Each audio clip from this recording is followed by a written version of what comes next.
कहानी भारत के एक छोटे से गांव की है, जहां एक संयुक्त परिवार रहता था, जिसमें सास बहू और बेटा रहते थे। इस परिवार की सास बहुत लालची और स्वार्थी थी। उसकी लालच के कारण घर में हमेशा कलह और अशांति रहती थी। इस कहानी के 3 मुख्य पात्र हैं। सासू माँ, जिनका नाम शांति देवी है। शांति देवी एक लालची और स्वार्थी महिला है, जो हमेशा अपने फायदे के बारे में सोचती है। इस कहानी की दूसरी पात्र है लाचार बहू, जिसका नाम सीमा है। सीमा एकदम सरल, दयालु और सहनशील महिला है, जो सास के अत्याचार सहने के बावजूद परिवार को एकजुट रखने की कोशिश करती है। कहानी का तीसरा और आखिरी पात्र है रमेश, जो शांति देवी का पुत्र और सीमा का पति है।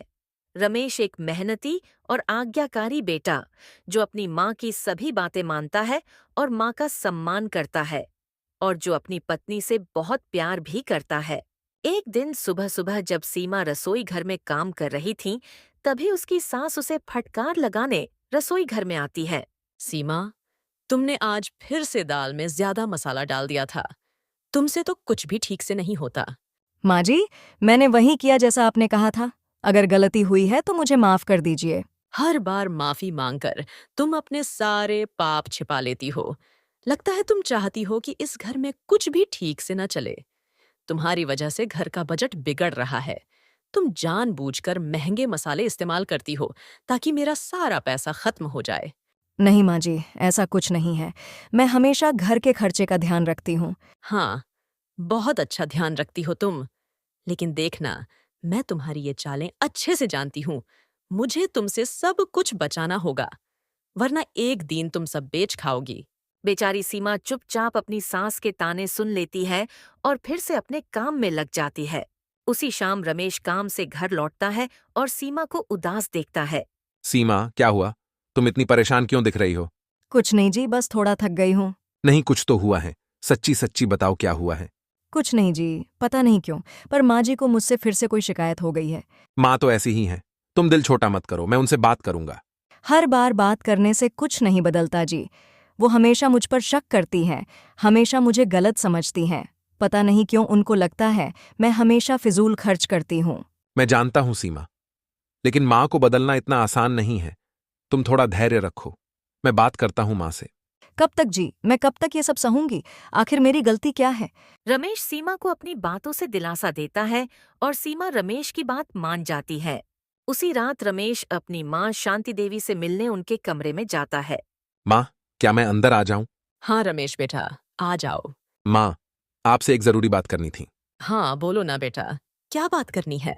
माँ, सीमा बहुत परेशान है। आप उस पर इतना शक क्यों करती हो? रमेश, तुम मुझे समझाने आए हो या अपनी पत्नी का पक्ष लेने? वो तुम्हें मेरे खिलाफ कर रही है। माँ, ऐसा कुछ नहीं है। सीमा बहुत अच्छी है। वो हमेशा घर के लिए सोचती है। आप उसे थोड़ा समझने की कोशिश करें। तुम अब मुझे सिखाओगे कि मुझे किसे समझना चाहिए। मैं जानती हूँ, वो घर का सारा धन बर्बाद करना चाहती है। तुम उसकी बातों में मत आओ। माँ, ऐसा कुछ नहीं है। आप उसे गलत समझ रही हैं। तुम देखना बेटा, एक दिन ये तुम्हें छोड़कर चली जाएगी और तब तुम्हें मेरी बात समझ आएगी। रमेश अपनी माँ को बहुत समझाने की कोशिश करता है, परंतु शांति देवी उसकी कोई बात मानने को तैयार नहीं थी। शांति देवी जब देखती है कि रमेश अपनी बीवी की ज्यादा पक्ष लेने लगा है, तो वो सीमा को किसी तरह फंसाकर रमेश की नजरों में उसे गलत साबित करने का सोचती है। अगले दिन सुबह सुबह शांति देवी घर की कीमती चीजें छुपाकर सीमा पर चोरी का आरोप लगाने की योजना बनाती है। शांति देवी सीमा को फंसाने की योजना बनाते हुए अपने आप से कहती हैं, अगर इस घर से सीमा चली जाए तो रमेश पूरा घर मेरे नाम कर देगा।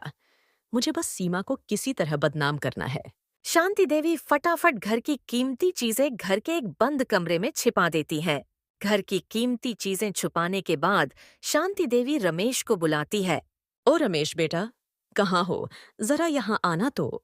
आया माँ, रुकना जरा सा। रमेश, घर से कुछ कीमती चीजें गायब हैं। मैंने बहुत ढूंढा, लेकिन कहीं नहीं मिली। क्या? घर की चीजें गायब हो गई हैं माँ? हाँ बेटा, मैंने बहुत ढूंढा, पर कुछ चीजें नहीं मिल रही है।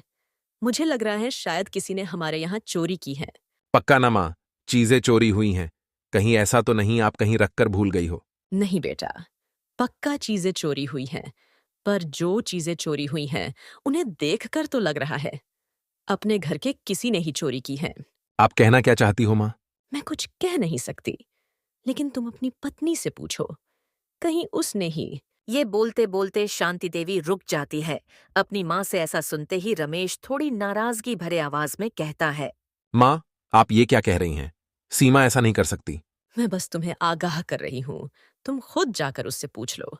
माँ से इस तरह अपने पत्नी के बारे में सुन रमेश को वैसे तो बुरा लगता है, परंतु वो अपनी माँ की बात पर भरोसा कर अपनी पत्नी से इस बारे में बात करने जाता है।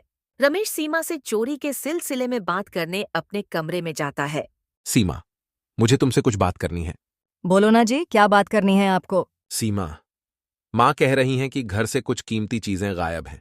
क्या तुमने उन्हें कहीं रखा है? नहीं रमेश, मैंने कुछ नहीं लिया। आप मुझसे ये सवाल कैसे कर सकते हैं? माँ को इस बारे में शक है कि शायद वो चीजें तुमने ली हैं। मैं सिर्फ सच जानना चाहता हूँ। रमेश से इस तरह की बात सुन सीमा रोने लगती है। आप भी मुझ पर शक कर रहे हैं? आपने ऐसा सोचा भी कैसे कि मैं अपने ही घर में ऐसा कर सकती हूँ? सीमा, मैं नहीं जानता कि क्या सच है, लेकिन माँ ऐसा कह रही हैं। तो मैं आपके लिए क्या हूँ रमेश? बस एक इल्जाम? रमेश से इस तरह चोरी का इल्जाम लगता देख सीमा आहत होकर घर छोड़ने का फैसला करती है। मैं इस घर में अब नहीं रह सकती। जब आप खुद मुझ पर भरोसा नहीं करते तो मेरा यहाँ रहना व्यर्थ है। सीमा, मेरी बातों का बुरा मत मानो, मत जाओ, घर छोड़कर रुक जाओ। नहीं रमेश, मैं जा रही हूँ, लेकिन याद रखना, सच्चाई हमेशा सामने आती है। सीमा अपना सूटकेस बांधकर अपने मायके चली जाती है। सीमा के मायके जाने के बाद रमेश सीमा को बहुत फोन करता था, पर सीमा उसका कभी जवाब नहीं देती थी। इसी तरह कई दिन बीत जाते हैं। सीमा अपने मायके में ही रहती है। सीमा के जाने के बाद रमेश और शांति देवी के बीच रोज रोज की अनबन शुरू हो जाती है। माँ, आपसे बड़ी गलती हो गई है। सीमा निर्दोष थी और हमने उसे जाने दिया। अच्छा हुआ वो चली गई, अब घर में सब मेरे हिसाब से चलेगा। माँ, घर में अब सिर्फ उदासी है। आपने मेरा जीवन बर्बाद कर दिया। इसी तरह कुछ और दिन बीत जाते हैं। धीरे धीरे रमेश अपनी माँ से दूरी बनाने लगता है। रमेश अपनी माँ से बात करना भी बंद कर देता है। शांति देवी को इस बात से कोई फर्क नहीं पड़ रहा था। उसे बस अपने घर पर अपना हक बनाए रखना था और इस चीज के लिए वो हर पल नई योजनाएं बनाती रहती थीं। इधर दूसरी तरफ रमेश बिना सीमा के अब परेशान सा हो गया था, परंतु इस बारे में वो अपनी माँ से भी बात नहीं कर पा रहा था। फिर एक दिन रमेश हिम्मत जुटाता है और अपनी माँ से सीमा को घर लाने की बात कहने की ठान लेता है। अब बस हो गया, आज तो माँ से कह दूंगा मैं सीमा को घर वापस लाने जा रहा हूँ। रमेश घर पहुंचकर अपनी माँ से कहता है। माँ, अब बस हो गया, मैं जा रहा हूँ सीमा को घर वापस लाने। क्या तुम उस चोरनी को वापस लाने जा रहे हो? माँ, सीमा चोरनी नहीं है। आपने बिना मतलब मेरी सीमा पर शक किया। अगर तुम्हारी बीवी चोरनी नहीं है तो घर का कीमती सामान कहाँ गया? माँ, आपको जो सोचना है सोचो, मैं जा रहा हूँ अपनी सीमा को वापस लाने।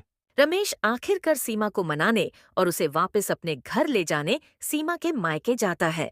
सीमा, मुझे माफ कर दो। माँ की बातों में आकर मैंने तुम्हारे साथ अन्याय किया। प्लीज घर वापस चलो।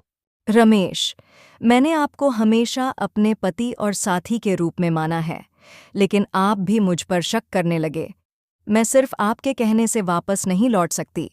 आपको खुद से ये समझना होगा कि सही क्या है और गलत क्या। सीमा, मैंने अपनी गलती मान ली है, मुझे माफ कर दो। घर बिना तुम्हारे सूना हो गया है। सीमा थोड़ी देर सोचती है और रमेश को माफ कर देती है। ठीक है रमेश, मैं वापस चलूंगी, लेकिन अब मैं किसी भी अन्याय को सहन नहीं करूंगी और मुझ पर लगे चोरी के इल्जाम को मैं गलत साबित करके रहूंगी। ठीक है, तुमको जो सही लगे करना, बस अब तुम घर वापस चलो। रमेश सीमा के साथ अपने घर लौट जाता है। माँ, ओ माँ, देखो तो कौन आया है। रमेश के आवाज लगाने पर भी शांति देवी जवाब नहीं देती है। शांति देवी का ये स्वभाव देख सीमा समझ जाती है अब भी कुछ नहीं बदला और उसे अपनी शातिर सास के और नए नए योजनाओं से सावधान रहना होगा। शांति देवी को अपनी बहू को देख बिल्कुल प्रसन्नता नहीं हुई। वो अपनी बहू को देख मन ही मन सोचती है। कुछ दिन रह लेने देती हूँ इसे और फिर कोई नई योजना बनाकर इसे फंसा दूंगी, तब जाकर मेरे बेटे को समझ आएगा कौन सही है और कौन गलत। फिर कुछ दिन शांति से बीत जाते हैं। शांति देवी भी फिलहाल अपनी बहू को फंसाने के लिए कोई नई योजना नहीं बनाती है। फिर एक दिन शांति देवी सोचती है। चलो अपनी इस बहू को थोड़ा डरा कर रखती हूँ। शांति देवी सीमा को आवाज लगाती है। सीमा, जरा यहाँ आना तो। आ रही हूँ माँ जी। शांति देवी के बुलाने पर सीमा फौरन उसके पास जाती है। शांति देवी सीमा को अपनी धौंस दिखाने के लिए कड़क आवाज में कहती है। अब तुम आ ही गई हो तो मेरी बातें मानकर चलना, वरना तुम जानती हो कि मैं क्या कर सकती हूँ। अपनी सास से इस तरह की बात सुन सीमा भी कड़क आवाज में कहती है। माँ जी, अब मैं चुप नहीं रहूंगी। जो सही है वही करूंगी और जो गलत है उसे सबके सामने लाऊंगी। सीमा से इस तरह का जवाब सुन शांति देवी हैरान हो जाती है और मन ही मन सोचती है। अब समय है कोई योजना बनाकर इसे यहाँ से भगाने की। फिर एक दिन अकेले बैठे बैठे शांति देवी सोचती हैं। चलो, अब बहुत दिन रह ली मेरी बहू, अब फिर से इसे फंसाने का टाइम आ गया है। शांति देवी अपने गहनों का डिब्बा उठाकर उसे छुपाने अपने बंद कमरे की तरफ जाती है, परंतु सीमा इस बार उसे देख लेती है और सावधान हो जाती है। सीमा ये देख फौरन रमेश को फोन कर घर जल्दी आने बोलती है। शाम को जब रमेश घर आता है तो सीमा रमेश से कहती है। आपकी माँ फिर से मुझे चोर साबित करना चाहती हैं। कहना क्या चाहती हो? मैं क्या कहना चाहती हूँ वो मैं बाद में बताती हूँ। पहले आप मैं जो बोलूंगी वो करोगे, ये वादा करो। हाँ, वादा करता हूँ। बोलो क्या करना है। देखो जी, मैंने अपनी आंखों से माँ जी को अपने गहनों का डिब्बा पुराने वाले बंद कमरे में ले जाते देखा है। देखना कल माँ जी मुझ पर पक्का उनके चोरी होने का इल्जाम लगाएगी। पर मैं चाहती हूँ कि जब माँ जी अपने गहनों की चोरी वाली बात आपको बोले तो मैं जो अभी आपको बोल रही हूँ वही बातें आप माँ जी से बोलोगे। मैं कुछ नहीं समझ रहा हूँ, चल क्या रहा है, साफ साफ कहो। सीमा उसको अपना सारा प्लान समझा देती है। फिर अगली सुबह शांति देवी अपने नाटक का आरंभ करती है और जोर जोर से रोने लगती है। हाय राम, मैं तो लुट गई। किसी ने मेरा गहनों का डिब्बा चुरा लिया। शांति देवी फौरन अपने बेटे को आवाज देती है। रमेश, अरे ओ रमेश, कहाँ हो बेटा? जल्दी यहाँ आओ। रमेश फौरन अपनी माँ के कमरे में पहुंच जाता है। हाँ माँ, बोलो क्या हुआ, क्यों चिल्ला रही हो इतना? देखा बेटा, मैं तुझे मना कर रही थी ना, तेरे इस चौरनी बीवी को वापस लाने। देखा, इसके आते ही मेरा गहनों का डिब्बा चोरी हो गया।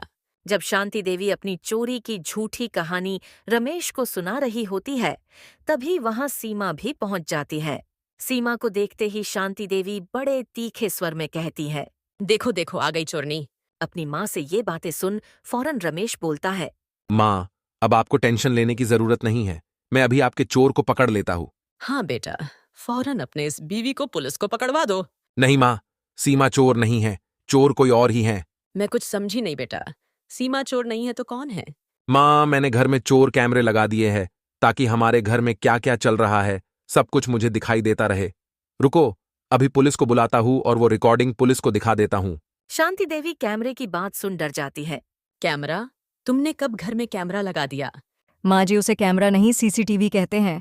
अभी पुलिस आएगी और सीसीटीवी में देख असली चोर को पकड़ लेगी। शांति देवी सीसीटीवी की बात सुन डर जाती है और डर के मारे सारी बातें रमेश को बता देती हैं। मुझे माफ कर दो रमेश बेटा, पुलिस को मत बुलाओ। मैंने ही अपने गहने पुराने कमरे में रख दिए हैं। मुझे माफ कर दो, मैं बस सीमा बहू को फंसाना चाहती थी।